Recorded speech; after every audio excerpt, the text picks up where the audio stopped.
All right, so we've got a pretty interesting challenge here. Yeah. Figuring out how to actually get new English words to stick in your memory. Right. So no more forgetting them like 5 minutes later. Exactly. You've given us a great Real Life English podcast episode. Yeah. And it's full of some pretty cool techniques. Mm-hmm. So we're going to break down, I think, the best ones. Okay. Add some context. Yeah. And hopefully by the end of this deep dive, you'll have like a really solid game plan for like expanding your vocabulary. I think it's interesting that the podcast starts off by talking about the forgetting curve. Yeah. Which basically explains why, just memorizing lists of words. Yeah.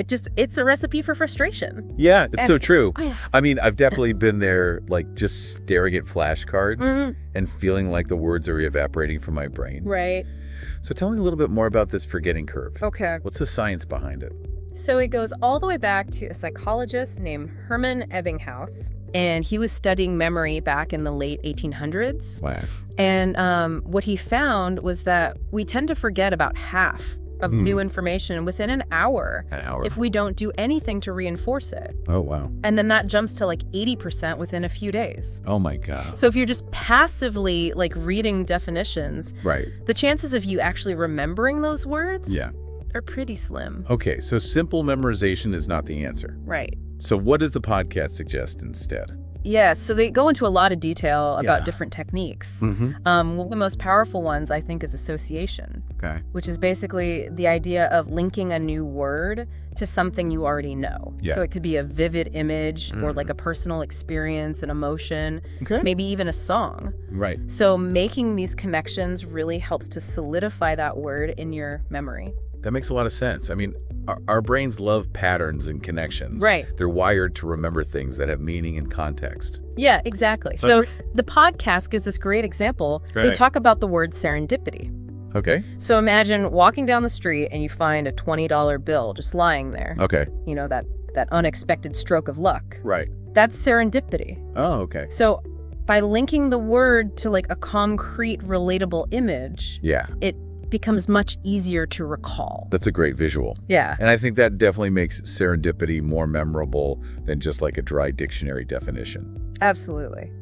Now, the podcast also mentions word grouping. Yeah. So what is that all about? So word grouping is essentially thematic learning. Okay. So instead of, tackling words randomly, you group them together based on a theme or category. Okay. So let's say you're learning words related to technology.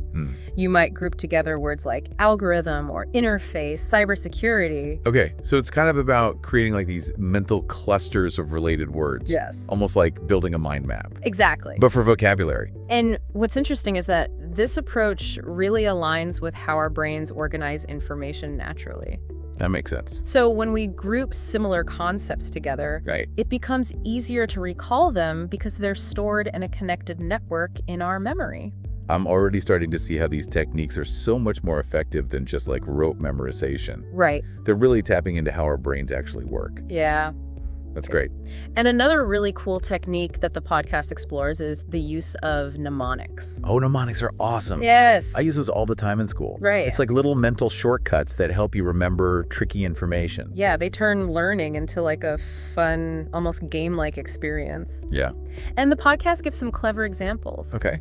So to remember the word benevolent, which means kind and generous, they suggest picturing Ben the volunteer, like someone who embodies that quality. I love it. Right. I can already see Ben smiling and like handing out food at a soup kitchen. So that definitely makes the word benevolent come to life. And then they also talk about using acronyms or rhymes. So for example, to remember the word necessary, they suggest the phrase never eat cakes, eat salad sandwiches, and remain young. All right. And the first letter of each word spells out necessary. Okay, so that one's a little bit of a mouthful. It is. But I have to admit, it's very memorable. It is. It's like a little puzzle that unlocks the meaning of the word. Right. So what's the science behind why mnemonics work so well? Well, I think what's happening is that we're tapping into our brain's love for patterns, for storytelling, for humor. Yeah. So mnemonics take this kind of abstract information and they transform it into something that's more concrete, more relatable, often more amusing, and that makes it much easier to encode it in our memory and then later on retrieve it. So instead of just trying to like force a word into our brains, we're creating like a little narrative, a rhyme, or like a visual cue that helps it to stick. Exactly. So the Real Life English podcast really stresses that even with all of these great memory boosting techniques, the real key to like long-term retention is active engagement.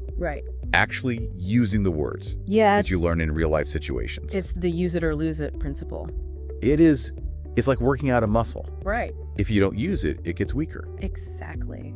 The more we actively engage with new vocabulary, the stronger those neural connections become, and the more likely we are to actually remember those words in the long run. So the podcast suggests setting daily challenges to incorporate those new words into our conversations, our writing, even our social media posts. It's about making that conscious effort. It is. To actually use those words, weave them into your everyday communication. So it's about making vocabulary learning a habit. Not just like a one-time event. And speaking of habits, I'm curious about the podcast's take on flashcards and spaced repetition. Because those are super popular techniques too. They are, and for good reason. Yeah. They specifically recommend apps like Anki and Quizlet, which are built around this concept of spaced repetition. And that's a technique that has a lot of research behind it. And for those who aren't familiar, can you give us like a really quick rundown of how spaced repetition works? So basically the idea is that instead of cramming and reviewing all of your vocabulary at once, you space out your review sessions at these increasing intervals. So you might review a word after 1 day, and then 3 days, then a week, and so on. So this system is really taking advantage of that forgetting curve. It is. So we're more likely to remember something if we review it right before we're about to forget it. Yeah, exactly. It's like giving your memory this well-timed nudge, reminding it of the word before it has a chance to slip away. And the beauty of apps like Anki and Quizlet is they kind of do all the scheduling for you. They do. So you don't have to think about it. They even use algorithms to adjust the intervals based on how well you're remembering each word. So it's like having a personalized vocabulary coach. It is. In your pocket. That's amazing. Now, the podcast also talked about the importance of context when learning new words. They emphasized that learning words in isolation just isn't as effective as learning them within phrases and sentences. So instead of just memorizing resilient, it's more helpful to learn it in a context. Like, she showed remarkable resilience in the face of adversity. Yeah, it's like seeing the word in action. Exactly. Understanding how it's actually used. It gives it more depth and meaning. It does. And they suggested a great way to get this contextual exposure. Immerse yourself in authentic English media. So like movies, books, podcasts, even eavesdropping on conversations. Discreetly, of course. Discreetly, of course. But by encountering words naturally in conversation and storytelling, you absorb them much more effortlessly. So it's about making vocabulary learning a natural part of our daily lives. Not just confining it to textbooks and flashcards. Exactly. And on that note, the podcast had some really fun suggestions for making vocabulary learning fun and engaging. Even turning it into a game. They talked about classic word games like Scrabble and crossword puzzles, which are fantastic for flexing those vocabulary muscles. And then they also mentioned apps like Wordle. Wordle, oh my God. Which has become a global phenomenon. It's so addictive. It is. It's such a fun daily challenge. It is. That really gets you thinking about word choices and meanings in a playful way. And the podcast also highlighted the power of storytelling challenges. So imagine picking 3 random vocabulary words and seeing if you can weave them into a short story. Oh, that's cool. It's a creative way to put those words into practice and see how they interact with each other. That sounds like such a fun way to stretch my creative writing muscles and reinforce my vocabulary at the same time. Exactly. So why is gamifying learning so effective? Well, when we're having fun and feeling a sense of play, our brains are much more receptive to new information. Positive emotions actually boost learning and retention. Makes sense. And we're also much more likely to stick with something if it feels enjoyable. Of course. Rather than a chore. It's like a chore. So finding ways to inject some fun and playfulness into vocabulary learning can make a huge difference. It's about making it feel less like studying and more like a game or a puzzle. Exactly. Or a creative challenge. Exactly. And speaking of creative challenges, the podcast had one more really interesting suggestion. Okay. Which was to teach what you've learned to someone else. Yeah, teaching as a learning tool. Okay. It might seem a little counterintuitive. Yeah. But it's incredibly powerful. So how does that work? So when you explain a concept to someone else, you're forced to recall that information. Right. Organize it in a clear way and express it in your own words. Right. And this process is known as active recall and elaborative processing. And it significantly deepens your understanding and helps to cement the information in your long-term memory. So it's like the information solidifies in your own mind. Right. When you have to articulate it for someone else. Exactly. You have to really know it inside and out. And the podcast suggested creating like a mini vocabulary lesson for a friend or family member. Yeah. Or even recording a short video explaining a new word. I love that. Just like we're doing here. Right. So it turns learning into this social activity. Yeah. And it adds a layer of accountability as well. Right. If I'm going to teach it to someone else, I better know what I'm talking about. Right. So to recap, we've covered a lot of ground here. We have. We talked about the forgetting curve, the power of association, mnemonics, active engagement, spaced repetition, learning in context, gamifying vocabulary practice, and even the power of teaching. That's right. Wow. It's been quite a journey through the world of vocabulary learning techniques. It has. I'm feeling pretty inspired to put some of these strategies into action. Me too. And I'm excited to delve into some of the additional tips from the Real Life English podcast in part 2 of our deep dive. Sounds good. So stay tuned. All right. See you then. See you then. Welcome back to our deep dive into effortless English vocabulary. All right. So we've already unpacked a ton of research-backed techniques. We have. From the Real Life English podcast. Yes. So I'm definitely ready for more. Great. What else do they have to say? So the podcast really emphasized the importance of personalizing your vocabulary learning journey. Okay. So finding ways to connect those new words to your own unique interests, experiences, and even like your long-term goals. That makes sense because I know the more personally relevant something is, the more likely we are to remember it. Exactly. So give me an example. Okay, so let's say you're a huge movie buff. Instead of just learning random vocabulary, you could focus on words related to film genres, directing styles, or even iconic movie quotes. I love it. Right. So you're combining your passion with your learning. Exactly. So it's almost like you're turning your hobby into this like vocabulary building playground. Exactly. That's awesome. And if someone's really into cooking, they could create flashcards with words like sauté simmer or chiffonade. Right. And they could even challenge themselves to use those words while experimenting with new recipes. Exactly. It's about finding those intersections where your passions and your language learning goals kind of collide. It's awesome because then you're not even really studying. Right. You're just pursuing your interests. Yeah. And expanding your vocabulary along the way. Exactly. But let's be honest, staying motivated and consistent can be tough. It can be. You know, life gets in the way. And sometimes those good intentions kind of fizzle out. They do. So did the podcast have any advice on that front? Yeah, they highlighted the importance of having a clear plan. And setting realistic goals. So instead of trying to learn 50 new words a week, maybe start with 5 or 10. Focus on truly mastering those words before moving on. So it's quality over quantity. Exactly. That's a good reminder. Yeah. It's easy to get overwhelmed. It is. And burn out. Yeah. If you try to do too much too soon. Exactly. So what about staying motivated? Like, how do we track our progress?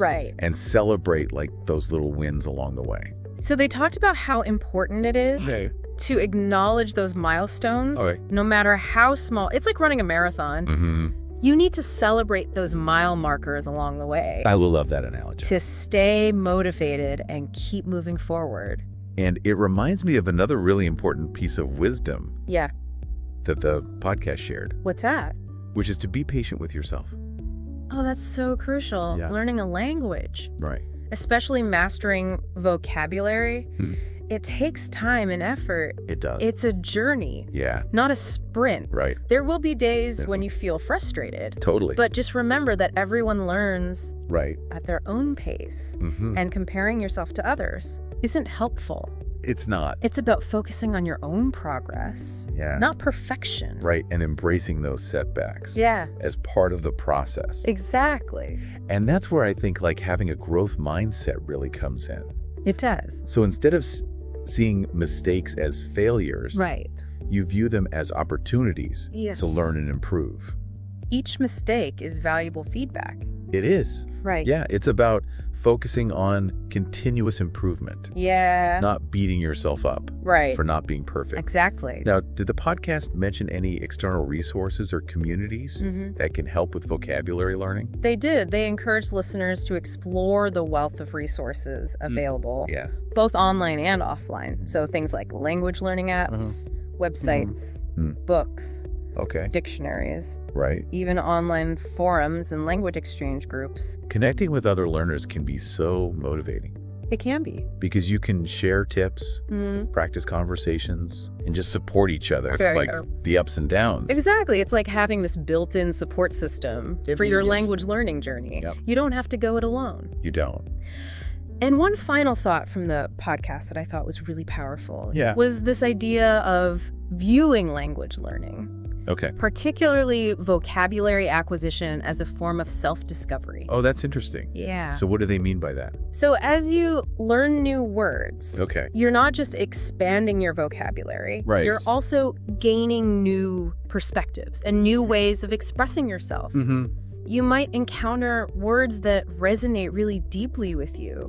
Words that capture a feeling or an idea that you've struggled to articulate before. It's like you're unlocking these new dimensions of your own thoughts and feelings. Exactly. And you're also gaining this deeper understanding of the culture and the history that's embedded in the language. Every word has a story to tell. It does. It's amazing to think about language learning as this journey of self-discovery. It is. Both linguistic and personal. It adds like a whole new layer of meaning. It does. And richness to the experience. Yeah. And on that inspiring note, I think we're ready for the final part of our deep dive, where we're going to shift gears and focus on practical strategies to put all of these insights into action. Sounds great. So let's take a short break, and then we'll come back to explore how you can personalize these vocabulary boosting techniques. Awesome. And make them work for you. Can't wait. Okay, so we're back for the final part of our deep dive into mastering English vocabulary. And we've covered so much already. You know, we have the science of memory, tips for staying motivated. Even the idea of language learning is self-discovery. It's been amazing. It has.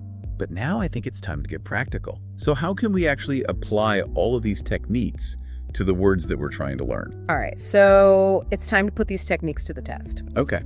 Let's imagine that you're working on the word ubiquitous. Which means being or seeming to be everywhere at the same time. Ubiquitous. It's a word that pops up in all sorts of contexts. Yeah, ubiquitous is a good one. It's a little bit of a mouthful. It is. And it's not a word that you hear every day. So where do we start? So remember the power of association. So instead of just memorizing the definition, try to create like a vivid mental image. What's something that feels ubiquitous to you? Well, the first thing that comes to mind is smartphones. They seem to be everywhere these days. Perfect. So you're already creating a connection that's meaningful to you. To make it even more memorable, you could add in like a sensory element. So imagine your smartphone ringing with like a catchy jingle that repeats the word ubiquitous. That's funny. I can see how that would make the word stick. Yeah. Now, what about mnemonics? Could we use those with ubiquitous? Absolutely. Mnemonics can be really helpful with longer or more complex words. So you could create a silly acronym using the first letter of each syllable. Like, ubiquitous bugs invade quietly, understanding it's time to observe universally and strategically. That was a little bit of a stretch.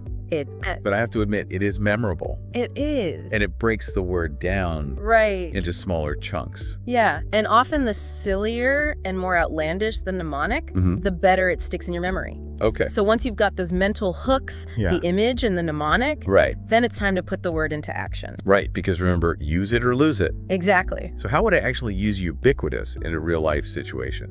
So you could try working it into a conversation with a friend. Okay. Maybe something like social media is so ubiquitous these days, it's hard to escape. Okay. Or you could write an email. Mentioning the ubiquitous presence of technology in our lives. So it's about finding those opportunities. Yes. To use the word naturally in a way that makes sense in the context of what I'm talking or writing about. And don't forget about spaced repetition. Right. So create a flashcard with ubiquitous on one side. Right. Your image, your mnemonic, and your example sentences on the other. Okay. And then review it right. at those increasing intervals to really make it stick. So I can use those flashcards. Yes. As that reminder. Exactly. And speaking of making it stick, we talked about the power of teaching earlier. Right. So how could I use that with the word ubiquitous? You could try explaining the word to someone else. Okay. Maybe a friend who's also learning English. Mm-hmm. You could even make a short video explaining the word and its meaning. Right. And your mnemonic. Right. Like we did here. Just like we did here. That's a great idea. Yeah, teaching is a fantastic way to really solidify your understanding of a concept. I love it. So just by working through one word ubiquitous, we've touched on several of those key techniques. Yeah, and it feels a lot more manageable. Right. And even kind of fun. Yeah. When you break it down like that. It doesn't have to be a chore. Right. And you can apply these same strategies to any vocabulary word you're working on. It's awesome. It's all about finding what works best for you and making it a personally meaningful experience. Absolutely. Yeah. So as we wrap up this deep dive, I want to say, I think we've given everyone, I hope so, a lot of really valuable tools and techniques. Yes. To really master English vocabulary. And I hope everyone feels empowered to take their vocabulary skills to the next level. Absolutely. So that's it for our deep dive into effortless English vocabulary. Yes. We hope you enjoyed the journey. Yeah. And we'll see you next time. See you next time.